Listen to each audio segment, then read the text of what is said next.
Boa tarde, galera! Sejam todos bem-vindos ao programa Gabaritando Química no Vestibular.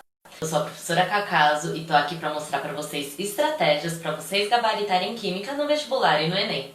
Bom, o tema de hoje é justamente esse: tudo sobre o Enem. Eu parei para pensar na loucura que é o cálculo da nota do Enem, né? Porque se você for parar para olhar, o Enem você nunca vai gabaritar no sentido de não de acertar tudo, isso você consegue, mas você nunca vai tirar a nota máxima e você também nunca vai zerar. E isso é muito louco, porque se você entregar a sua prova em branco, todinha em branco, sem assinalar nada, você não zera, você tira mais ou menos 311 pontos. E aí, mó sacanagem isso, né? Mas enfim. Aí eu resolvi pesquisar isso e falar justamente sobre o Enem com vocês hoje. Bom, primeiro vocês sabem que tem 4 processos seletivos vinculados ao Enem para a nossa faculdade, né? O primeiro delas é o SISU, que é o Sistema Unificado, né? É o sistema para a gente entrar nas universidades públicas que usam o Enem como ingresso. Então é o SISU e você só não pode zerar na redação e você também tem que ter feito o Enem do último ano. Tipo, se você vai tentar o SISU esse ano, você tem que ter feito o Enem do ano passado. Você não pode usar do ano retrasado. Aí tem o FIES, que é o financiamento, com taxas mais baixas, com um tempo maior de pagamento. E aí, esse FIES, você também precisa ter feito o Enem do último ano e você precisa ter conseguido no mínimo 450 pontos no geral da sua prova. E você também não pode ter zerado a redação. Zerar a redação, na verdade, você não consegue ingressar em nenhum lugar por nenhum dos processos. O terceiro é o ProUni, que é o sistema de bolsas. Depende de faculdade para faculdade. Tem faculdade que as que eu vi em geral era 100% quem tinha a melhor colocação e 2 ou 3 bolsas de 50%. Mas tudo isso é pelo ProUni. E o ProUni também você precisa ter tirado uma nota mínima de 450 e você precisa também ter, não pode ter zerado na sua redação, porque a redação dá pra zerar. E o quarto, que é o ingresso direto nas faculdades particulares, que ao invés de você fazer um vestibular, você apresenta a sua nota do Enem e beleza, tu entra direto. Então, a importância do Enem no nosso processo de entrar numa faculdade é muito grande, né? E, bom, ele é, em particular, das provas todas que a gente tem, né, dos vestibulares e Enem, eu acho que o Enem é o mais diferenciado e mais peculiar. E aí, vamos falar um pouquinho sobre toda essa prova do Enem. Bom, para começar, já acho muito louco que a prova do Enem seja aquele massacre de 180 questões, mais redação e que seja tipo em 2 dias. Agora tá diferente por causa da pandemia e tudo mais, mas geralmente era no começo, era 2 dias seguidos e eu achava, mano, entrou na sala do Enem, entrou no inferno, né? Mas tudo bem. A gente tem que passar por isso. Fazer o quê? As 180 questões do Enem são muito loucas. Elas são feitas... sua nota não é o número de acertos que você tem. Diferente de um vestibular, né? Você vai fazer a FUVEST, você tem lá as 90 questões. Se você acertou, sei lá, 30, sua nota vai ser 30. Se você acertou 90, sua nota é 90. Enfim, né? No Enem não é bem assim. Por quê? Porque ele usa o TRI, que é a teoria de resposta ao item. E como ele funciona, cara? Eles fizeram um sistema loucão para conseguir fazer o sistema calcular a sua nota. Por quê? Existem 2 coisas que vão influenciar na sua nota. A primeira delas é a consistência. O que é a consistência? É tipo assim, quando você está fazendo a sua prova e você acerta uma questão fácil, 2 questões fáceis, 3 questões fáceis, erra todas as médias e acerta uma difícil, você vai ter uma nota menor do que quem acertou todas as fáceis e uma média. Por quê? Numa escalinha de dificuldade, o cara tá mais coerente. Ele ele acertou as fáceis e depois as médias. Ele não pulou nenhum degrau de dificuldade. Então, o Enem não vê sentido em você acertar uma questão difícil e errar uma média, entendeu? Então, isso é a consistência da sua nota. E aí também tem o grau de dificuldade em si, que é calculado como? Primeiro que as questões que formam o seu Enem já tem lá previamente separado o que é fácil, o que é mais ou menos e o que é difícil. Mas, quando você presta o Enem, depois que eles recebem todos os gabaritos, eles vão olhar das que a gente selecionou que são difíceis, que dá mais trabalho de resolver, que puxa conceitos mais complicados, as que pouquíssimas pessoas acertaram vai ter um valor maior do que as que todo mundo acertou, apesar de difícil. Então, quanto menos gente acertar aquela questão, mais pontos ela vai valer na sua nota. Então, é o grau de dificuldade e a consistência das suas respostas que, naquele sistema louco de cálculo, vai fazer a composição da sua nota. Então, por isso que quando a gente pega o gabarito, saiu lá do Enem, pega os gabaritos para conferir, você vai conseguir saber o quanto você acertou. Mas você não vai conseguir saber a sua nota, né? Tanto que a gente tem todo um tempo que tem que esperar pra gente conseguir descobrir a nossa nota. Justamente porque o seu gabarito entra lá e ele vai calcular o seu padrão de respostas e o padrão de respostas geralzão, que é o que vai dar a base para os cálculos da sua nota. Muito bem. Só que tem um parênteses. Muita gente, inclusive eu, acreditava que quando você erra a questão, uma questão qualquer, você diminui a sua nota. Nesse esquema que eu falei, por exemplo, de eu errei uma questão fácil, eu achava antes de pesquisar tudo isso que ele ia diminuir sua nota porque você errou uma questão fácil. Mas não é assim. Quando você erra uma questão fácil, na verdade isso vai ser um diferencial para calcular a sua nota de uma questão difícil. Você tira menos pontos quando você acerta a questão difícil. Porém, ele não anula essa sua questão. E isso eu descobri vendo alguns especialistas da área comentando sobre como foi feito esse sistema todo de cálculo das notas do Enem. O site UOL, ele explica muito legal isso. É bem interessante de ler o que os especialistas falam sobre a nota do Enem. Legal. Bom, dadas essas duas composições da sua nota, que é o grau de dificuldade e a consistência, vamos parar para refletir um pouquinho sobre a química e daqui a pouco a gente continua falando sobre as outras notas, as questões e a redação. Que apesar de eu não ser professora de redação, eu resolvi falar de redação, como é feita a nota da redação também. Porque isso é muito importante para vocês. Eu acredito que se eu resolvi falar tudo sobre o Enem, a gente tem que falar tudo, né? Quando a gente vai ver isso aplicado à química, o que acontece? A gente nota que se a gente separar todas as questões do Enem 2019 e der uma olhada e ler todas as questões que são de química, a gente vai ver que realmente, cara, tem questões que são bem simples que você fala, nossa, foi suavinho fazer essa daqui, ó, tô numa boa, vamos indo. Tem umas que você fala, tô te entendendo, moço, você tá dificultando um pouquinho, né? E tem algumas, cara, que você fala, mano do céu, o cara tá de sacanagem que ele quer que eu faça essa questão em 2 minutos e meio. Ele tá de sacanagem com a minha cara. Então, assim, realmente tem sensivelmente esse grau de dificuldade. E também o que eu notei no Enem é que, além do grau de dificuldade, também é muito interessante que eles fazem aquilo que eu comentei em alguns vídeos atrás sobre ter uma escadinha do seu conhecimento.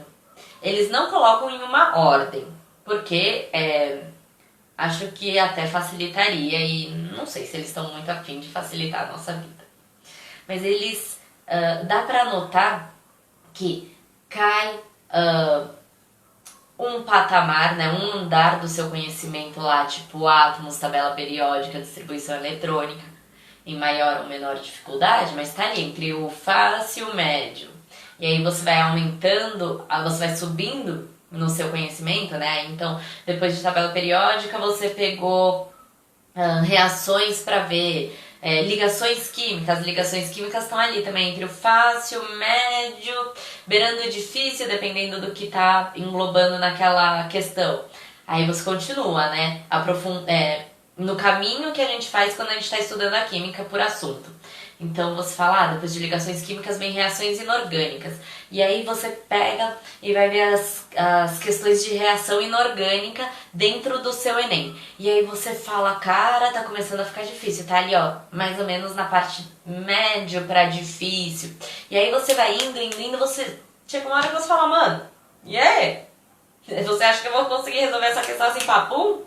Né? Então, realmente tem sensivelmente essa construção de um conhecimento prévio que alicerça o próximo, e assim vai crescendo os conhecimentos.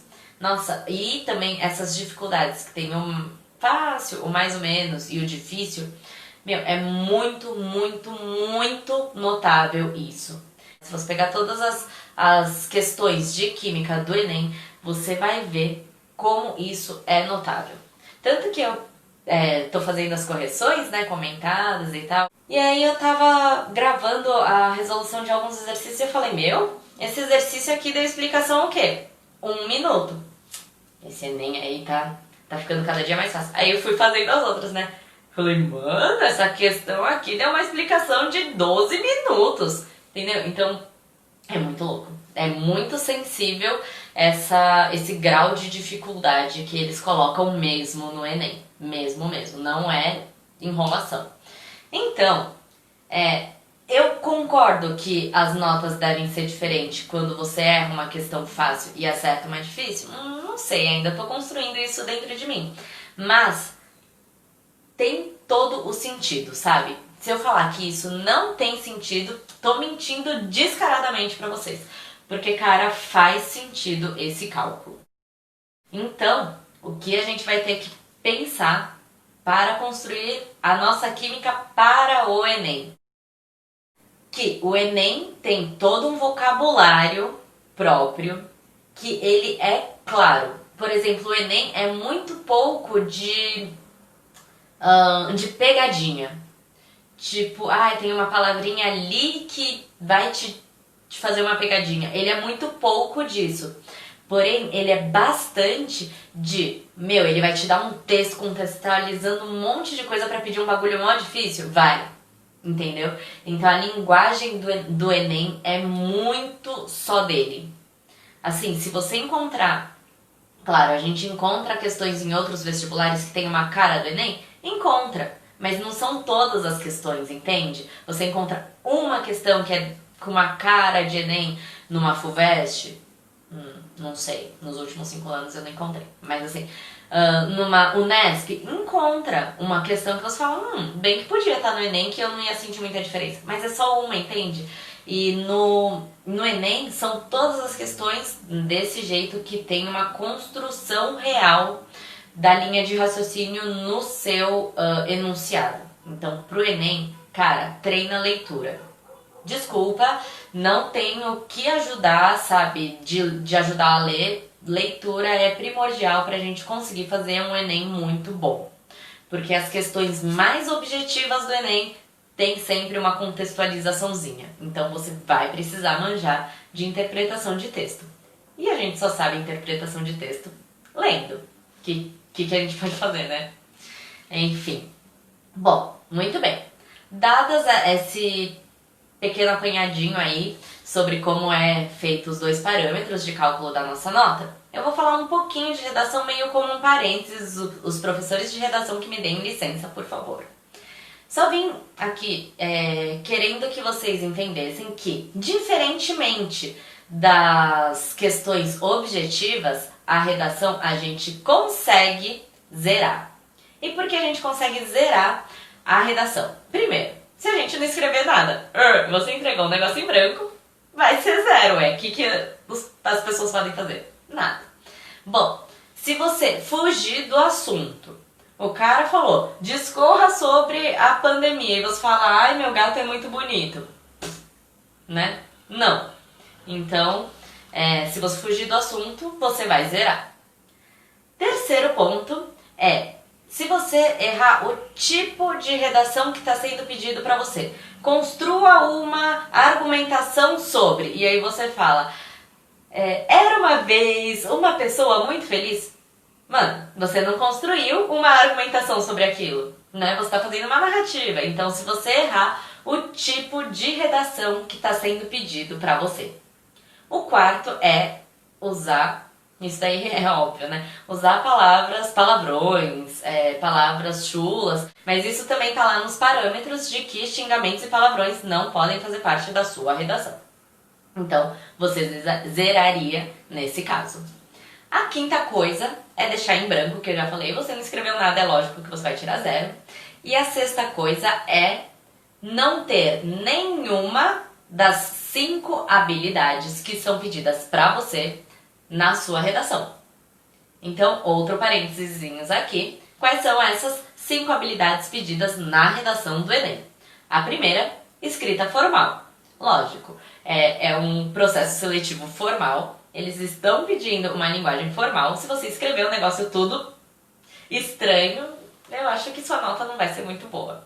Segundo, a proposta da redação, né? Tanto do tema quanto do tipo de redação. Terceiro, defender um ponto de vista. Isso é muito importante, porque às vezes a gente quer passar um pano, a gente quer não tomar lado, e o cara pede pra você tomar um lado. Assuma um ponto de vista, e aí você fica lá assim, eu acho que eu vou fazer média. Sua redação vai ter uma pontuação menor. Quarto, a argumentação em si. Se o cara falou, argumente sobre, você precisa, adivinha, argumentar sobre. E quinto, você, pelo amor dos céus, não vai desrespeitar os direitos humanos, né? Então, esses são os 5 parâmetros, as 5 habilidades que você precisa ter para ter uma boa reação, ou uma boa redação. Então, se você não tiver nenhuma dessas habilidades, você zera também, mesmo que você tenha escrito tudo certinho. Mas eu esqueci de um pontinho de quando você zera, que é não respeitar o número de linhas que é pedido. Bom, fechado o parênteses da redação, que eu só queria mostrar a diferença, que redação se zera sim, e que prova objetiva não se zera não. Agora vamos falar de novo da prova objetiva, que é a nossa especialidade. A prova objetiva. A parte de ciências da natureza, como eu estava falando para vocês, você não zera. Você pode entregar o gabarito em branco, sem nenhuma bolinha pintada, nenhuma. Você não vai zerar. E qual é o entendimento dos caras para fazer isso? Acho justo? Não, isso eu não acho justo não. O cara entregou em branco, deveria ser zero. Mas não é. Eles fazem assim. Você tem questões com uma pontuação. Uma questão vale 300, a outra vale 500, a outra vale 800. E aí, junto com esse parâmetro de valores, porque só nisso que eu falei já dava mais de 1000, né? Então, assim, junto com essa consciência de valor de cada questão, também tem aquelas outras coisas que eu falei. A consistência, que é se você acertou uma fácil, uma média e uma difícil, ou se você errou a fácil e a média e só acertou a difícil, sua nota vai ser diferente. E por isso, mesmo que ela valie 800, você não vai receber essa pontuação. Você vai receber menos, porque você não acertou aquela, entre aspas, construção para chegar naquele conhecimento. E aí eles falam, o cara deve ter chutado, portanto, a nota dele não é justo que ele receba a mesma nota de quem conseguiu construir esse conhecimento certinho. Então, apesar desses valores, as suas notas são diferentes. E aí, se você entregou o gabarito todinho em branco, ele vai te dar o valor da questão mais básica, mais fácil que tem no vestibular. Por quê? Só os deuses sabem. Em 2013, a nota mínima de ciências da natureza foi 311,5 e a nota máxima foi 901,3. Justamente porque tem esses dois parâmetros do grau de dificuldade e a consistência. Voltando em calcular a nota em si do Enem. Estamos lá fazendo o nosso Enem, vamos supor, só da minha parte. Só de Química, selecionamos todas as questões de Química e vamos começar por elas. Eu não estudei Química, já sei o que eu vou fazer. Vou chutar só A, porque a probabilidade de eu acertar é de 1/5. Você tem 5 letrinhas, você chuta uma, 1/5. Então, pelo menos algumas questões eu vou acertar. Correto? Correto, você vai de fato. Qual vai ser sua nota? Vai ser a mesma nota de quem acertou 1/5 das questões realmente resolvendo? Teoricamente, não. Por quê? Se você chutou tudo lá, a alternativa A, do começo ao fim, você acertou aquelas 1/5 de questões, mas você acertou uma difícil, outra difícil, nenhuma fácil, uma médio, e aí passa, erra, duas fácil. Então, tipo, e de assuntos diferentes, que não, né? Se fosse, acertei uma fácil de atomística, uma média de atomística e uma difícil de atomística, aí faria sentido, né? Por exemplo, nesse caso, o cara que estudou só atomística ia tirar uma nota melhor do que a sua, porque a sua foi só assinalado A. Então, esse sistema de cálculo de nota vai fazer isso. Bom, qual é a outra coisa vantajosa até nesse sentido, né?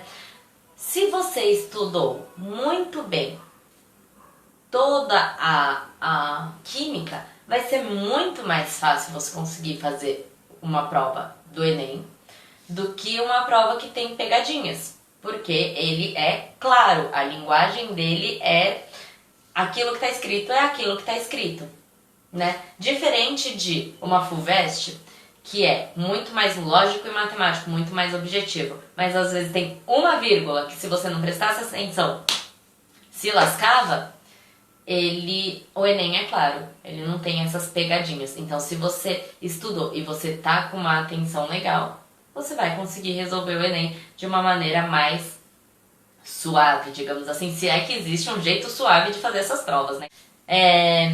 Então, como é feita a seleção das questões que compõem a nossa prova do Enem. Eles selecionam lá a sua peneirinha de questões de fácil, médio e difícil com o pensamento de que as pessoas médias, que a maioria da galera, vai acertar 500. E o nosso diferencial vai ser acertar mais do que 500, não é mesmo?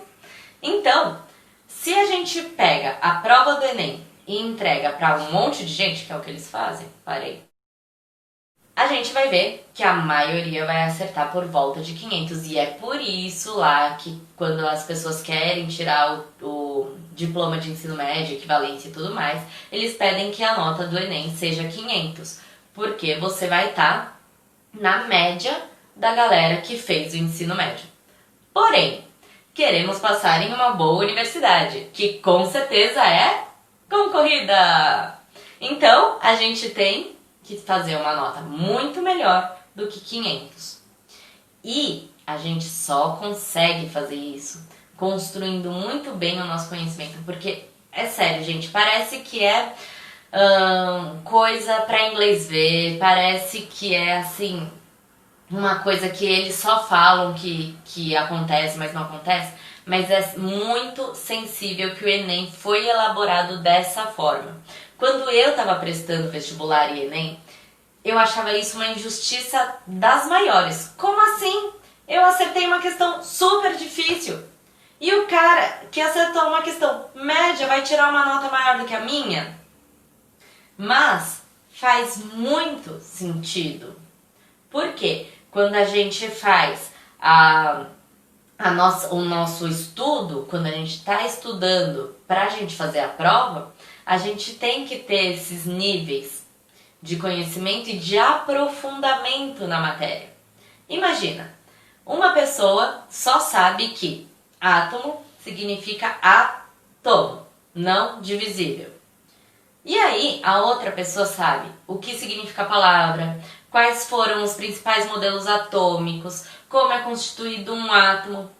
E aí, as duas pessoas acertam a primeira questão que estava perguntando, por exemplo, o que significa átomo. As duas pessoas vão fazer a segunda questão sobre átomo, que está falando lá quais são os modelos atômicos que você teve. Daí a pessoa que estudou isso acerta e a outra não. Aí vem algo mais difícil, como é a construção como é o atual modelo do átomo. Aí essa pessoa aqui que estudou acerta 3 questões que ela acertou. Aí começa a ficar bem mais difícil. E aí essa outra pessoa acerta, né? A questão bem mais difícil. Só que essa errou. Por quê? Não sei porque ela errou, mas ela errou. Você acha justo que a pessoa que acertou porque chutou tenha a mesma nota ou uma nota maior só porque acertou uma questão difícil do que essa que tinha estudado várias outras coisas e construído o seu conhecimento dessa forma? Não é justo, né? Então, o Enem foi elaborado para que seja de maneira mais justa possível dentro de um sistema de cálculos que a sua nota seja mesmo correspondente ao seu conhecimento. Acredito nisso? Pior que acredito. Pior que acredito, pior que faz muito sentido. Então, a gente tem toda essas questões que são loucas, mas que fazem total sentido na hora de pegar a nossa nota do Enem. Então, se eu chego pra você e falo: oi, pessoa, eu acertei 10 questões. Você fala: eu também acertei 10 questões. Quem acerta 10 questões, né? Mas tudo bem. Acertei 10 questões também. E aí a gente vai ver nossas notas. E as notas estão diferentes. Não fique chocado. Não vai ser surpresa, já que a nota vai levar tudo isso em consideração. Então, qual é o grande tchan pra gente estudar química depois de tudo isso que eu falei do Enem? Bom, quando a gente for estudar química, agora vocês têm razão para me dar ouvidos. Quando a gente vai estudar química, faça de verdade mesmo o entendimento de um conceito para depois passar para o próximo.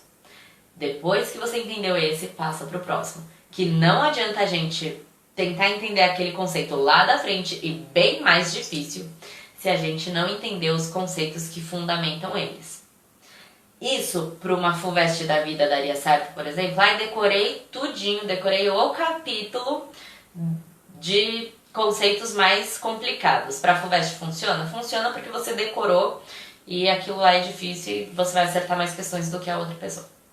Pro Enem vai funcionar? Não, porque a pessoa que acertou as fáceis e as médias para chegar nessas difíceis vai ter uma nota melhor do que você que decorou, né? Do que o exemplo dessa pessoa que decorou. Então, toma muito cuidado nessa construção do seu conhecimento. Muito cuidado mesmo. Então, vamos começar. Mas eu já comecei e já tô lá na frente, só que eu não lembro dos meus conhecimentos lá, que eu estudei faz muito tempo, já nem lembro mais.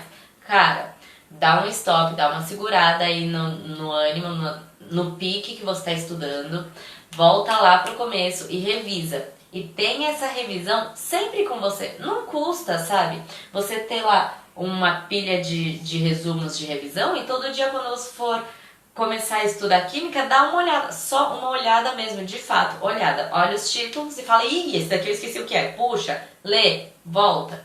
E todo dia. Por quê? Pra você ter mesmo isso fresco. Não adianta no Enem você acertar uma questão difícil se você erra as fáceis. A sua nota vai ser menor do que quem acertou as questões fáceis. E aí, não é que o sistema fala: Tem um vidente lá que fala, João, o João aqui, ó, chutou essa questão aqui. Não, é justamente porque a base de cálculo das notas vai falar, olha, o João acertou essa questão, mas acertou essas daqui que são os conhecimentos prévios para acertar essa. Será que ele sabe isso mesmo? Ou, o João, ele, apesar de ter errado essa difícil, ele teve toda a construção de um pensamento sobre esse assunto. Então a nota dele vai ser melhor do que se ele tivesse só acertado aquela difícil. Né? Então não é que eles adivinham. E também não é que você não pode chutar nenhuma questão do Enem porque você na emoção esqueceu aquele assunto. Não é isso também. Porque errar não tira a nota, né? Não anula a sua questão. Tipo, errei uma fácil e acertei uma difícil, eu não vou ganhar aquela pontuação. Você vai ganhar uma pontuação um pouquinho menor do que quem acertou aquela fácil e a difícil, entendeu?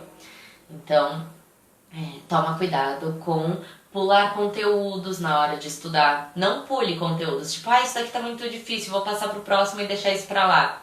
A gente tá vendo que isso não vai funcionar. Segundo, tenha sempre essa coisa, esse lance de revisar, de estar sempre em contato, sempre próximo daquilo que você está estudando e do que você já estudou. Porque se ele vai levar em conta toda a construção do seu conhecimento, se você esqueceu como foi a sequência, como foi a construção para você chegar no conhecimento de agora, por exemplo, você já está estudando lá reação orgânica, mas você esqueceu o que era química orgânica, isso vai, e errar isso no vestibular e acertar uma de reação, no vestibular não, no Enem, ele vai tirar algumas pontuações suas. Então, não pule assuntos e esteja sempre em contato com os assuntos anteriores e respeite também quando é muito difícil e você precisa rever os outros e você buga. Enquanto a gente está estudando, tá tudo bem bugar, tá tudo bem errar. Graças a Deus que a gente erre tudo agora que tem pra errar e acerte lá na frente, não é? Então, bugou, deu ruim e você não consegue entender, vê se é aquela questão que é difícil e pode ser, e tudo bem, ou se não são os conhecimentos prévios que você precisa ter para entender aquele conhecimento. Porque se você deixar isso pra lá e só decorar como faz aquele exercício, talvez na hora do Enem isso te prejudique também. Então, tenha muito cuidado, mas muito carinho. Eu aprendi a respeitar muito o Enem, de verdade. Mesmo achando que é massacrante ficar lá muito tempo, que dava pra ser de uma maneira mais continuada essa avaliação e tudo mais, eu aprendi a respeitar e gostar muito do Enem, com todo esse processo que é realmente mais justo, né? Que eles fizeram de construção desse sistema que calcula notas para que seja o mais justo possível.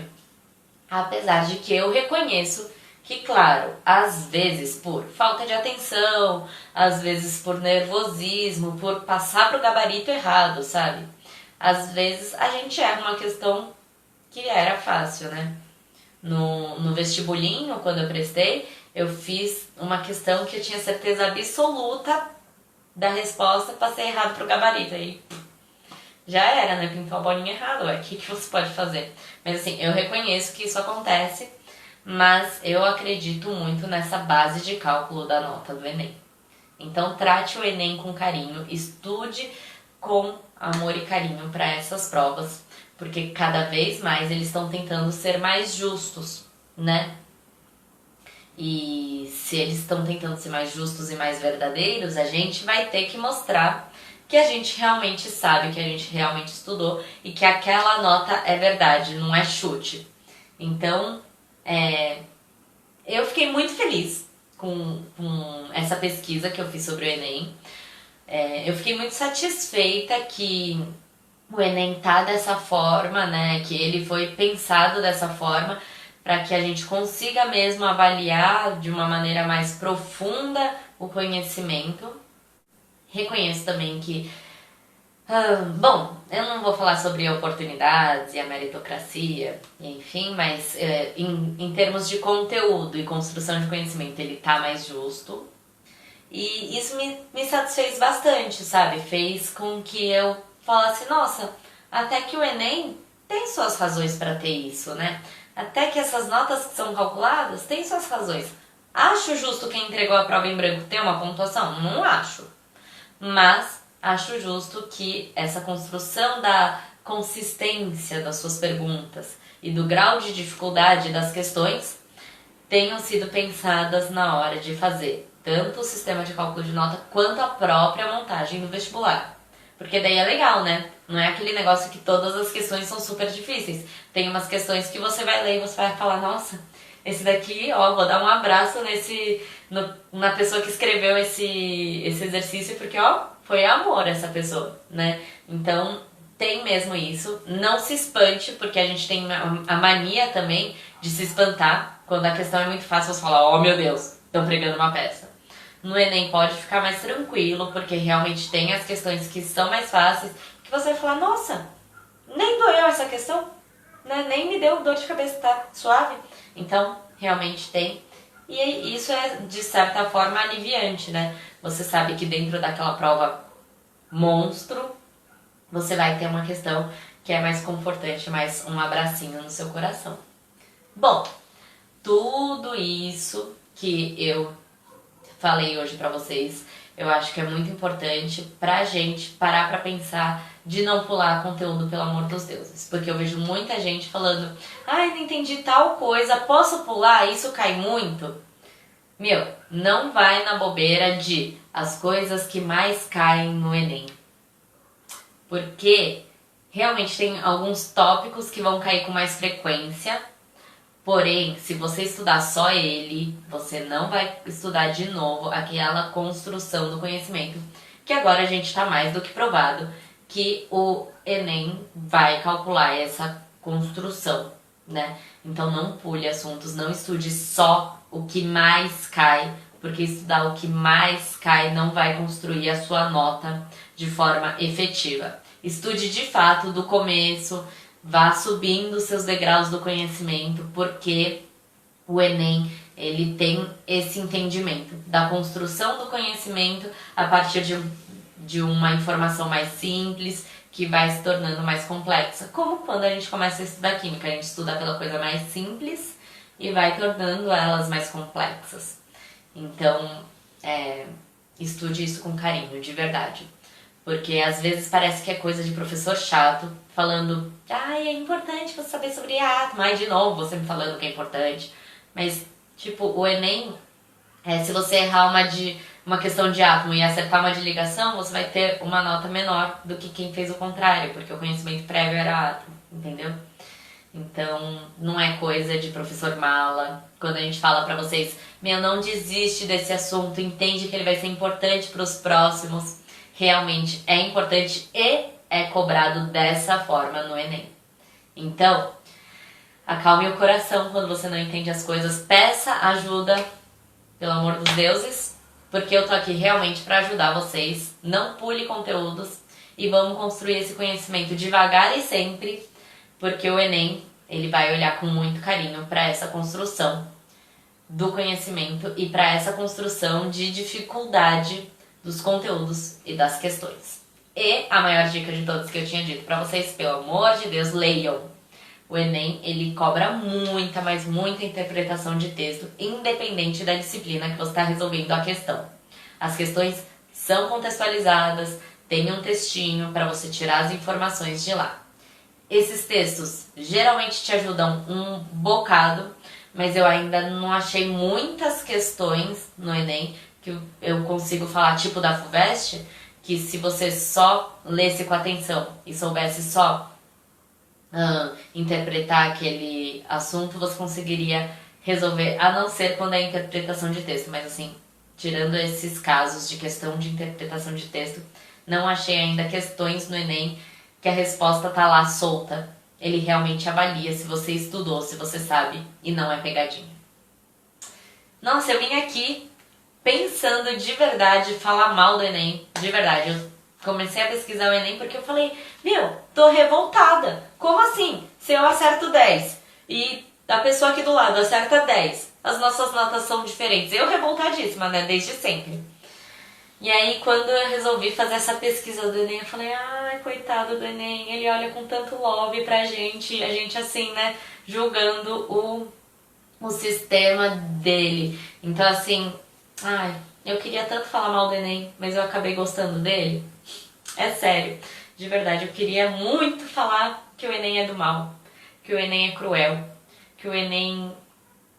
Mas eu acabei criando amor, porque realmente o Enem vai avaliar de uma maneira mais profunda o nosso conhecimento, a nossa construção dos estudos. Ai, que chato. Tava louca pra falar mal do Enem. Ah, mas eu tenho uma coisa pra falar mal. Acho ainda muito massacrante ficar lá muito tempo fazendo as questões. Acho mesmo. Acho que é muito complicado pra gente. É um teste de resistência física mesmo, que o corpo dói, que cansa, que dá dor de cabeça. Mas, ai, peguei um amor pela prova. Que droga. Queria muito falar mal do Enem. Bom, vou parar de repetir isso. Muito obrigada, gente, por terem me assistido. Espero muito, muito, muito, muito ter ajudado vocês. Que vocês olhem com carinho para essa prova, porque ela foi construída de uma maneira bem legal. Então, se vocês precisarem de qualquer coisa, eu tô aqui à disposição. Se vocês tiverem sugestão de temas, é só me mandar no direct. E se vocês tiverem qualquer dúvida, angústia, comentário, frustração, me manda nos comentários, me manda no direct, que eu tô aqui pra ajudar vocês. Se vocês conseguiram alguma conquista, também me manda, que eu fico super feliz quando vocês falam que conseguiram algo. A gente comemora junto, beleza? E, bom, toda terça e sexta fica canal... fica canal novo não. Fica vídeo novo no canal pra vocês. Obrigada, gente, e até a próxima.